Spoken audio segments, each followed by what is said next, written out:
Yes guys, welcome back to another video. Welcome to the George Benson football channel. I've got to tell you guys where I've been. A lot of you have been leaving comments saying Benson's done it again. Loses to Fulham, no 6 things we learn. Lose to Ipswich, no 6 things we learn. Guys, please.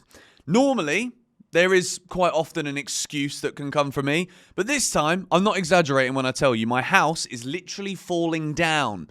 I've got to move out of this house pretty urgently. I've been spending the last few days sorting out a plan to basically keep my girlfriend and I with a roof over our heads. You don't go away to visit your family at Christmas and come back and expect your house to basically be caving in. So that's the problem.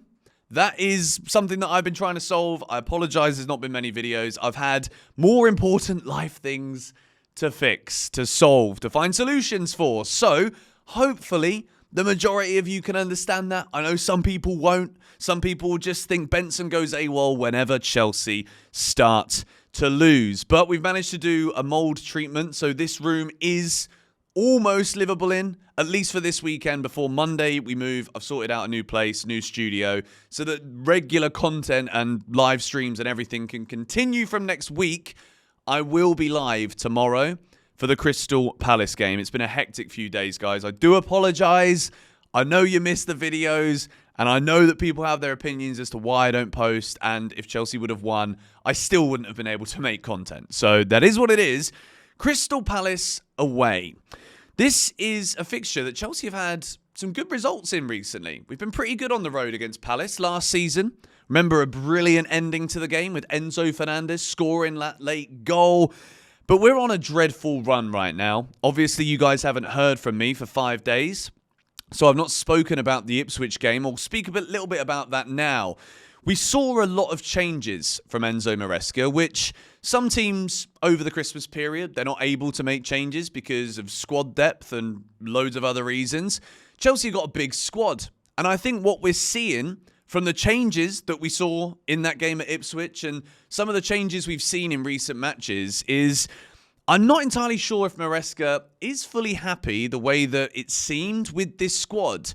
When I look at that Ipswich match, I don't think it's a penalty, ever, to be quite honest. That one gets given, and in the end, Delap scores it, 1-0, and then Amari Hutchinson, a bloke who we sold to Ipswich in the summer, scores against us to make it 2-0. The reality of the situation here, my favourite phrase is back. Axel Disasi, we know what he is. Do you know what I mean? He's not a good enough defender to be wearing a Chelsea shirt. There's been moments where Disasi, Crystal Palace away last year, he jumped into the crowd. He endeared himself to us lot.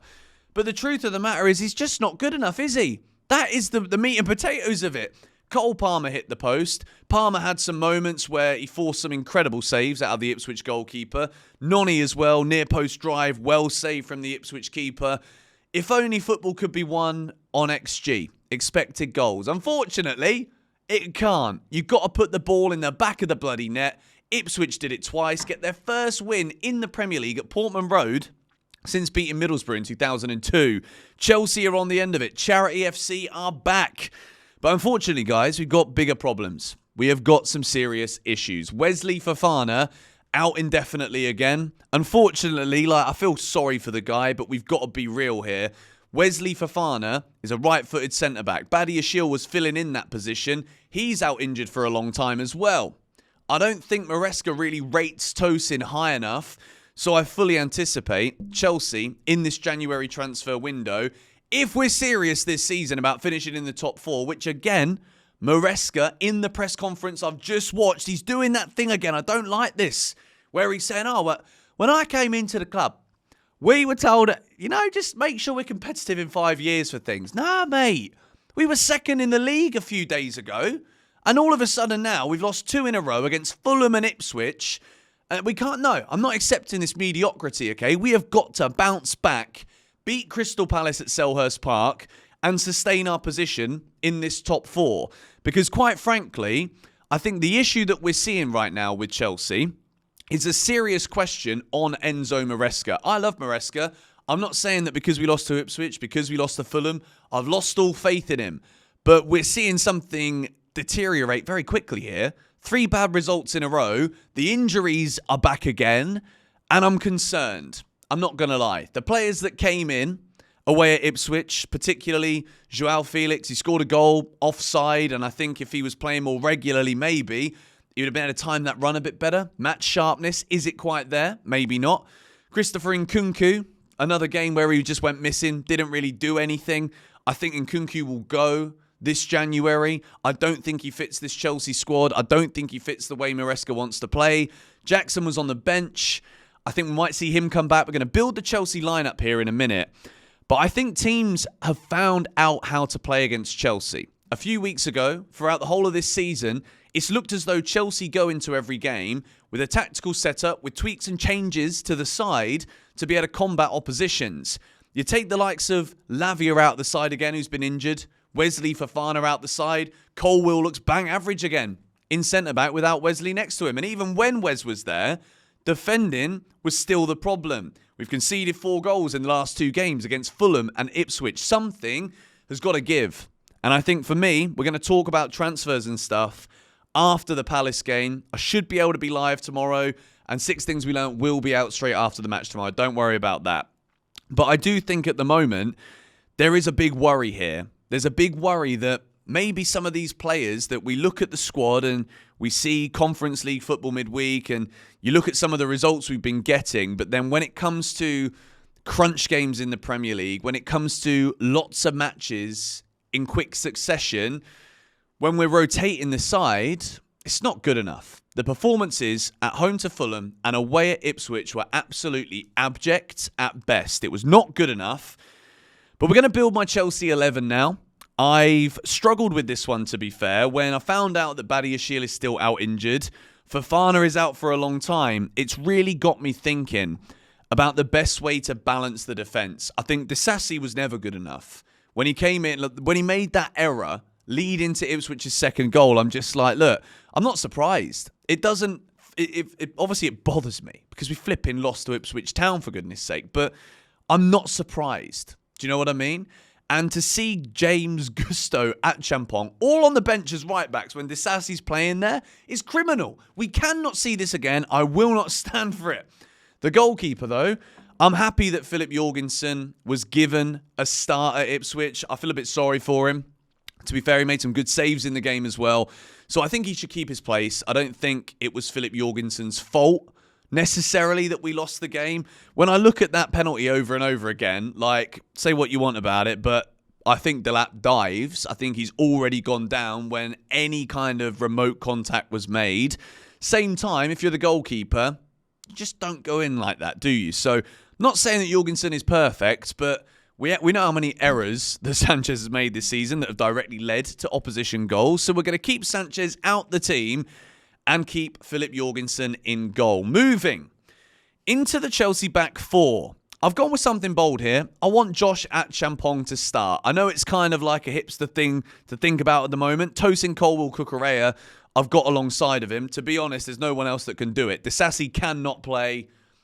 I hope. Maybe he's going to come on. He's going to score tomorrow. We don't know. But Tosin Colwill-Cucurella.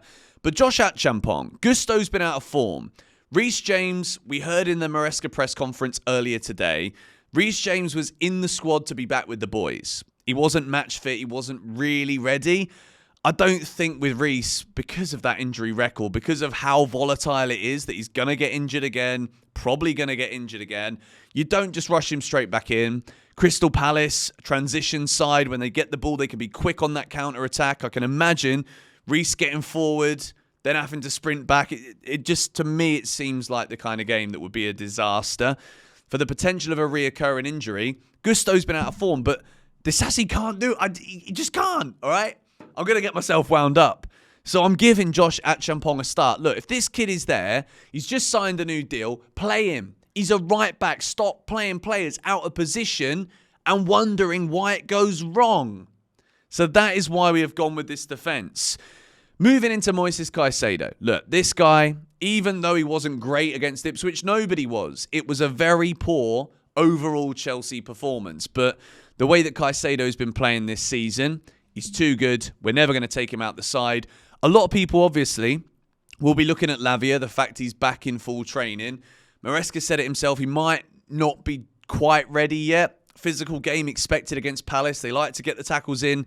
They like to move quickly as well when they get that ball back and win it back in those transitions. So I don't think Maresca's going to risk him. So I'm putting Caicedo there by himself, obviously protected by those in front of him in the way that we play with and without the ball. So we do move forwards with Neto, Palmer, Enzo, and Sancho. Not going to put the striker in there just yet. I think we miss Pedro Neto. I also think the way that we're seeing his qualities, but then also when we don't get returns like the game against Fulham, it does make you think, well, do we need that target man striker? I think maybe we do. That doesn't mean to say that I don't rate Nicholas Jackson, who is my striker for this game. I just think Nicholas Jackson, as great as his goal scoring record has been, as brilliant as he can be, I think as injuries start to creep up, I think we have seen Chelsea across recent games, we've started to cross the ball in a lot more because teams are finding out the way that we play. The intricate football that we try and play on the edge of the areas to get the likes of Cole Palmer in shooting positions, to try get Neto, Sancho into those shooting positions. We're being found out, guys. And I think the reason why the Everton game away at Goodison, it's not a bad result. The weather was awful. We know what Everton are like. Sean Dyche loves a bloody clean sheet. Fulham at home was all about concentration and Fulham wanting it more. Ipswich away was absolutely Chelsea being found out. And a side that are going to fight for everything. They're going to sit back. Yeah, Chelsea were a bit unlucky. We did create a lot of good chances. Palmer hits the post with a free kick. Their goalkeeper made some worldy saves. But I think, as much as I like Joao Felix, I'm not sure. I'm just really not sure if the end product quality is there, to be quite honest. Yes, he's a flashy footballer, but I'm picking Jadon Sancho every day of the week over him at this point in time until I see something more, until I see something different. Enzo Fernandez. Chelsea being run out in the midfield again. As much as Enzo has completely changed his quality and his overall output in matches since he broke up with his wife, we need to see more solidity in that midfield. So whether it is a 4-2-3-1 or if Enzo probably will get that license to get forward a little bit more, I think the onus in this game is going to be on the fullbacks again. Which side's going to invert? Is it going to be at Champong or Gusto or James, whoever's at right back, or bloody Disasi if we have to? And with Cucurella as well. Chelsea, the defence is a serious concern. There's talk at the moment that we might be bringing back Fik Tamori. Anselmino's obviously come in as well, but he's going to take some time to get used to even being in England, let alone being with the squad, being in the first team. He's very young. I think right now, I'm going to say this before we do the score predictions, I'm really concerned about our defence in this game. And I think if we don't get a result here, heaven forbid, I do feel like a lot of people are on the verge of meltdowns right now. But I think we've got to be in the market for a top-class centre-back. Fofana is out again. I think that's over. If I'm being brutally honest, I hate saying it, but I mean, he just can't stay fit, can he? I think there's serious problems just overall with Wesley Fofana.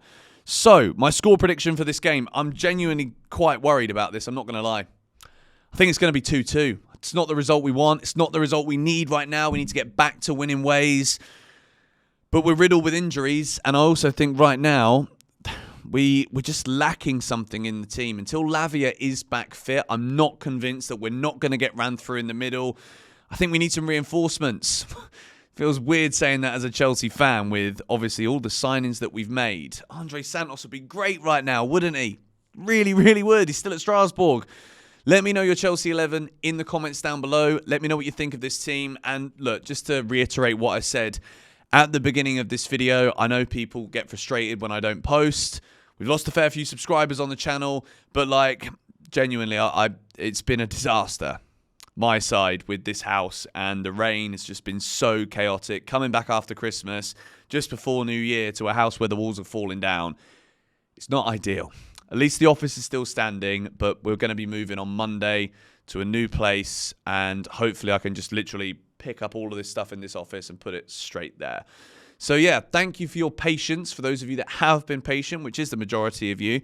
And yeah, sorry that I've not been posting, but it's not because Chelsea have been losing.